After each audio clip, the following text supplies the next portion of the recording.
Hello and welcome to another episode of the Wrestling Review Podcast, where each episode we take a look back at another classic episode of WWF Monday Night Raw. Okay, here we go with the Monday Night Raw episode 19, which aired live on May the 31st, 1993, once again from the Manhattan Center in New York. Commentators again this evening, Vince McMahon, Randy Savage and Bobby the Brain. We start this episode with Hacksaw dedicating this episode of Monday Night Raw to the Armed Forces of America, as apparently this was Memorial Day weekend.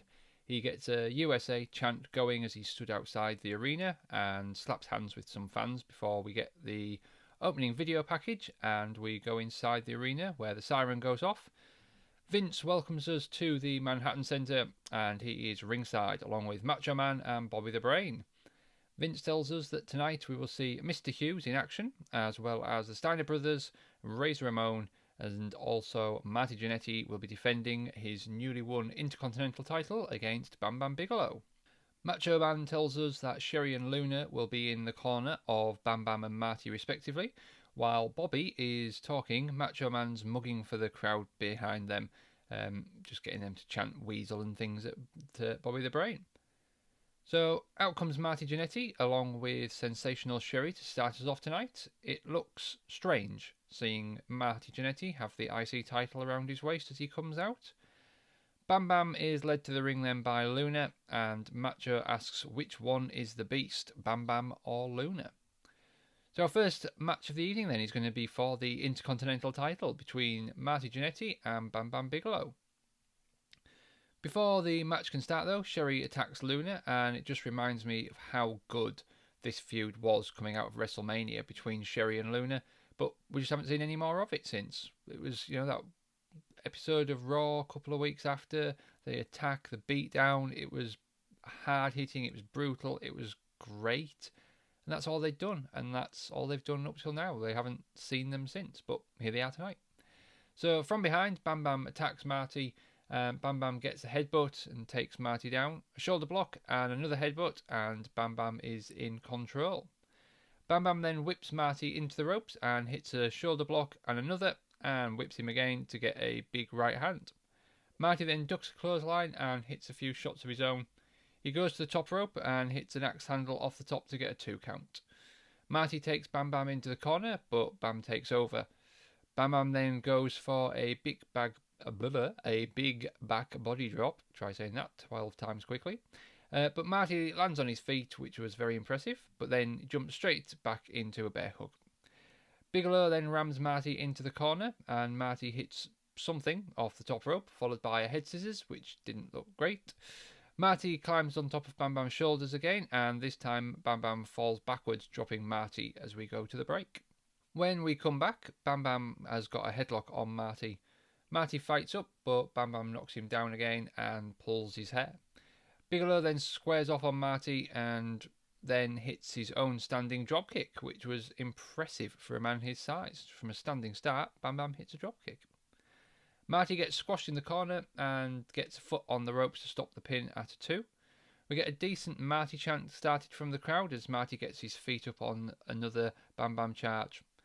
We get some rights from Marty, and that sends him to the ropes and hits an elbow, but off another whip, Marty takes Bam Bam down. Gets a 2 count, and a super kick from Marty. Gets a drop kick, but only gets a 2. Bam Bam then with a power slam and a double underhook into a backbreaker. Sherri grabs Bam's foot though. Marty recovers as Bam Bam grabs Sherri by the hair and knocks Bam Bam to the outside. Marty baseball slides and sits Bam Bam on a chair outside of the ring. Marty with a cross body from the top rope to the floor. Pretty impressive. The ref's now counting as they fight on the outside, and Bam Bam sends Marty into the ring post as the referee gets to 10 and Marty wins by a count out. It was, a bit of a lackluster ending, I thought. Bam Bam then attacks Marty after the match and hits a slam and a splash. Vince says that must have broken a rib. As Bam Bam then goes to leave, Sherri gets in the ring to see to Marty as we go to another break. We're back, and Vince points out that someone, I think he called Dwayne Shiznitsus, is in the crowd. Apparently he plays for the New Jersey Nets. We are back in the ring, and Sherri is now calling out Luna and says that she wants her right here, right now, and she wants her one-on-one. Luna then makes her way out as the ref tries to stop her coming back down. Vince says that it isn't scheduled, so it shouldn't be allowed to happen. Sherri then gets out of the ring and starts pounding on Luna, hits a slam before getting back in the ring. Bam Bam then comes out and holds Sherri as Luna attacks with rights before stripping her top open. Tatanka comes out for the save and hits a chop to Bam Bam, and then they leave. We see Sherri lying in the ring with her cut on her lip. We then get a video recapping Yoko and Hulk at WrestleMania. We then get another hype video for King of the Ring with the rematch for the title after Jack Tunney apparently decided that Hulk could remain the champion. We are then going into our second match of the evening, which is the Steiner Brothers versus Rich Myers and the Executioner. I am very glad to see the Steiner Brothers again. We've really missed them since WrestleMania. I guess maybe Scott had maybe done some damage to his neck after that match, because that WrestleMania match was brutal for poor Scott and his neck. Rick starts out this evening against the Executioner. Rick hits a big tilt-a-whirl backbreaker, as Vince tells us again about the 8-man tag team match at King of the Ring. Rick locks in an armbar before sending the Executioner into the ropes and hitting a big shoulder block. Vince and Randy then talk about next week we will see a one-on-one. We will see one man from each team up in a preview of the 8-man tag match that we're going to get at WrestleMania. Rick tosses the Executioner into the corner, so in comes Rich, who gets smashed upside down in the corner, and then in comes Scott, who hits a massive belly-to-belly, and if I was Rich, I'd be trying to get out of there now. We get a hard whip into the corner, and Scott just forcibly snapmares Rich and tags in Rick, who locks in another armbar. He goes for a camel clutch before hammering across the face and tags back into Scott. He comes in, hits another hard slam, followed by a power slam, followed by something. I don't know what it was, but it was really hard looking. Scott gets Rich up in a stalling vertical suplex position. Now, rather than sort of falling backwards, a la British Bulldog, as you would do with a stalling vertical suplex, Rick holds him up in this sort of, vertical suplex position. But then rather than falling backwards, he kind of flips Rich over into almost a pile driver position as he then falls backwards to sit down. It looked good, but also incredibly dangerous. So the Steiners pick him up, put him on Rick's shoulders, on Scott's shoulders, and they hit the double team Bulldog off the top rope for the win. Typical Steiners match where it was really, really good, really hard hitting, but wow, I feel very sorry for Rich Myers and the Executioner. Next up, we are going to see Mr. Hughes in action after the break. When we come back, we see a ring girl, and we also see, I believe, someone called Lee Rusin, who apparently was a running back for the New York Giants. Vince says that he'll be watching WWF Mania at the weekend, which leads into the Todd promo that we see week in, week out. We get a very low camera shot then of the ring girl as she's getting out of the ring, and Mr. Hughes gets in, and he's going to be facing off tonight against Bret Centeno?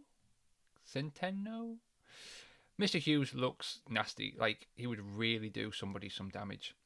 He hits a right hand and a power slam as he tosses Bert across the ring. Whip and hip toss. Hughes hits a power bomb like move. It was another right hand. Hughes then with the big boot goes for the pin but picks him up. We get a headbutt from Mr. Hughes and he stands on Bret's head. On commentary, they discuss the battle of the Misters at King of the Ring, as it's going to be Mr. Hughes versus Mr. Perfect. We get a side slam from Mr. Hughes, and he gets the 3 count, and then, just tosses him to the outside. Mean, nasty-looking man. We then get our King of the Ring report with Mean Gene. Gene hypes the pay-per-view and tells us that it's time to call our local pay-per-view provider. The main event is going to be Hulk Hogan versus Yokozuna in Hulk's first title defense since winning the belt. The brackets are set with the number 1 seed, Gene tells us, being Bret Hart. He will be facing off against Razor Ramon. Mr. Perfect will face Mr. Hughes. Hacksaw Jim Duggan will face off against Bam Bam Bigelow, and Tatanka will face Lex Luger in our opening round matches. Tatanka, we're told, is still undefeated. We will also get to see Shawn Michaels versus Crush, as Crush says that Shawn cost him his chance to be in the King of the Ring. So this Hulk Hogan Yokozuna match that we're getting at King of the Ring being Hulk's first title defense. Now I know in the lead up to WrestleMania we didn't see a whole lot of Bret. We certainly didn't see him defending the title a lot. I guess it was a different time, but yeah, the fact that Hulk has done one pre-taped interview appearance since WrestleMania, I'm okay, Yoko's not done a lot. Like, there's nothing about this feud. Like, the whole feud is built on the fact that Yoko lost to Hulk at WrestleMania, but that's it. We've not really seen or heard anything from either of them about the match coming up at King of the Ring. It's just odd to me that, yeah, this whole championship match is built up on the fact that Yoko lost at WrestleMania, but that's it. That's all there is to it. We're back from the break, and Vince tells us that this week on All American Wrestling we will see Razor Ramon versus Crush. Vince then sends it to Bill Dunn, the ring announcer, and Vince says that Fink has a bit of a problem, which is why we haven't got the Fink ring announcing tonight. We've got Bill Dunn. We then get Hacksaw Jim Duggan coming out for his match, and he is going to face off against Mark Thomas. Before the match starts, we get an Ico Pro advert with Tatanka doing his lifting weights and flexing. As he gets to the end of his set, he tells us that we gotta want it. We then get the WWF Figures advert is up next, before we get back into the ring. Hacksaw pretends to shoot Mark with his 2x4. Mark ducks a couple of clotheslines and gets caught before getting slammed. Hacksaw drops the knee before starting a USA chant and shouting "Ho" randomly. Hacksaw shouts about Yokozuna as he hits punches, followed by a back body drop. Clubs to the back from Hacksaw, and Vince tells us again that Howard will be back next week, after which he's had a small issue. Bobby at this point decides to press Vince on what it is, what's wrong with the Fink, and Vince says that it was an operation. Bobby suggests that next week we might see Fink as one of the ring girls. Hacksaw then hits a slam before getting into his 3-point stance and hitting a clothesline for the win. Jim throws the 2x4 and catches it, goes to the mic. Hacksaw wants the flag of the USA in the ring, and he asks everyone to stand and pledge allegiance to the flag. At this point, Vince, Bobby and Randy join in, and they stand up as well. And then they all chant USA. At this point, I was kind of waiting for a run-in from Yokozuna, but no, they didn't. It was just that. They just did the Pledge of Allegiance to the flag. I was waiting for like a heel to run out and attack and, get that good heel heat on attacking America. Next, we will see Razor Ramon in action. After the break, we're back with the commentators as Vince recaps Razor's loss to the Kid, and now he's offered him some money to get back in the ring. We then get an interview with the Kid. He says it's great to be back on TV and that he has his Lucky Raw t-shirt on. He says he was back home watching with his grandma and granddad, and he saw Mr. Ramon offering him some money and he couldn't believe it. It's a hard decision to make, but he doesn't think he can accept, knowing what might happen to him if he gets back in the ring with Razor and what the consequences might be.